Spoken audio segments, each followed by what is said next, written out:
April နဲ့မေလမှာကျွန်တော်တို့ Champions League Semi Final နဲ့ကြော်လုံးကို Arsenal နဲ့ကစားခဲ့ရတယ်။ Internet ပေါ်တို့ကိုရှုံးတဲ့စစ်နေမှာဖြုတ်ချခဲ့ပြီးတဲ့နောက်မှာပေါ့။တချို့ကစားသမားတွေကတော့အင်္ဂလိပ်အသင်းနဲ့ဥရောပအဆင့်ပြိုင်ပွဲမှာလာတွေ့နေတဲ့အတွက်ပျော်စရာကောင်းတဲ့ပွဲလေးလို့တွေးနေမှာပေါ့။ဒါပေမဲ့ကျွန်တော်အတွက်ကတော့အဲ့ဒါကပြဿနာမဟုတ်ပါဘူး။ကျွန်တော်သဘောကျတယ်။ဒီပွဲဟာတကယ်ကိုတိုက်ပွဲပဲ။သတင်းစာတွေနဲ့ TV တွေပေါ်မှာပွဲနဲ့ပတ်သက်ပြီးတော့ပြောနေကြတာတွေကကြီးတဲ့ကြီးလာတယ်။ပရိသတ်တွေကလည်းမျှော်လင့်နေကြပြီးတနိုင်ငံလုံးတက်ကြွနေကြတယ်။ဒီမှာကစားရတာက Premier League မှာကစားရတာနဲ့ပုံစံချင်းမတူဘူး။အဝေးကိုထဲတွက်တာဖြစ်တဲ့အတွက်ကစားရတဲ့ခံစားချက်ရေ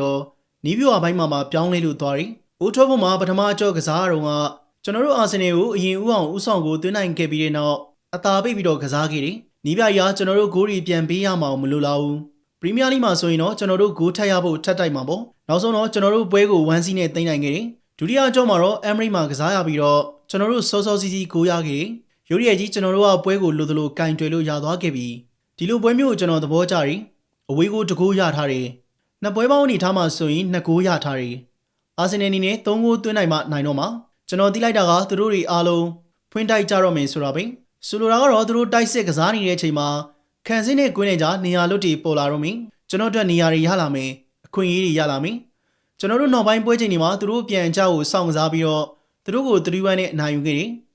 နှစ်ကြော်ပေါင်း4-1ပေါ့။၄ဂိုးရထားတဲ့အချိန်မှာဘသူကအဝေးကိုလိုနေဦးမှာလေ။အဲဒီနောက်မှာတော့ဘာစီလိုနာနဲ့ဖိုင်နယ်ရောက်လို့လာတယ်။ကမ္ဘာပေါ်မှာအကောင်းဆုံးကလပ်အသင်းပေါ့။ပွဲဟာရောမမှာရှိတဲ့စတိုဒီယိုအိုလံပီကိုကွင်းမှာကစားခဲ့တယ်။ကွင်းထဲကနေအဝေးလဲခန်းတွေကိုဝေးလျှောက်သွားတဲ့နေရ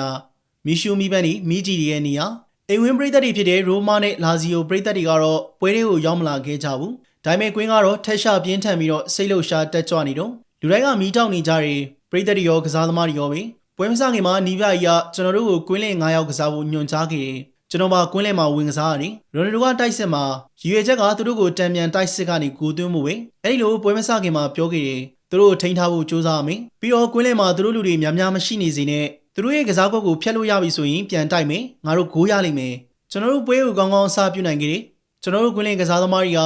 ကွင်းထဲမှာတော်တော်များများတက်ပြီးတော့ဖိအားပေးထားတယ်။ဒါပေမဲ့သူတို့ကမာစတာတွေရဲ့အသင်းတွေအထူးသဖြင့်သူတို့ရဲ့ကွင်းလင်းကဇာဘီနဲ့အင်နီဝီစတာပြီးတော့သူတို့ရဲ့ဒိုင်ဆင်မှုတေးသေးလေးလီယိုနယ်မက်ဆီရိုနယ်ဒိုဟာဒီကမ္ဘာကျိုးပေါ်မှာတဦးတည်းသောအကောင်းဆုံးကစားသမားပါဆိုတဲ့စကားသံတွေကိုရက်ပစ်ထားနိုင်တဲ့တဦးတည်းသောသူပြီးတော့ဘောလုံးတစ်လုံးနဲ့အတူကွင်းထဲမှာမဖြစ်နိုင်ဆုံးကိစ္စတွေကိုလိုးပြနိုင်တဲ့ဒိုင်ဆင်မှုကျွန်တော်သူကစားတော်ကိုစပိန်ဘောလုံးပွဲအစီအစဉ်တွေ TV ကနေကြည့်ရင်ချန်ပီယံလိအကောင်းဆုံးပွဲစဉ်တွေကိုပြန်ပြတဲ့အစီအစဉ်တွေပြန်ကြည့်နေမြင်မှုတယ်ဒါကြောင့်သူဘလောက်ကောင်းနေဆိုတာသိထားတယ်သူကမယုံနိုင်စရာဂိုးတွေကိုမှသွင်းတာဘာဖြစ်လို့မယုံနိုင်စရာကောင်းရလဲဆိုတော့သူကသူ့လို့သမျှကိုလွယ်တယ်လို့ထင်အောင်လုပ်ပစ်လိုက်တာ သူကဂိုးတွေကိုကစားသမားတွေနောက်တန်းတွေ1ယောက်2ယောက်3ယောက်4ယောက်တယောက်ပြီးတယောက်ကိုကြော်ဖြတ်ပြီးတော့သွင်းတာကစားသမားတွေအများကြီးကြားထဲမှာပတ်ပြေးနေတာသူခေါင်းတိုက်ဂိုးလဲသွင်းနိုင်တယ်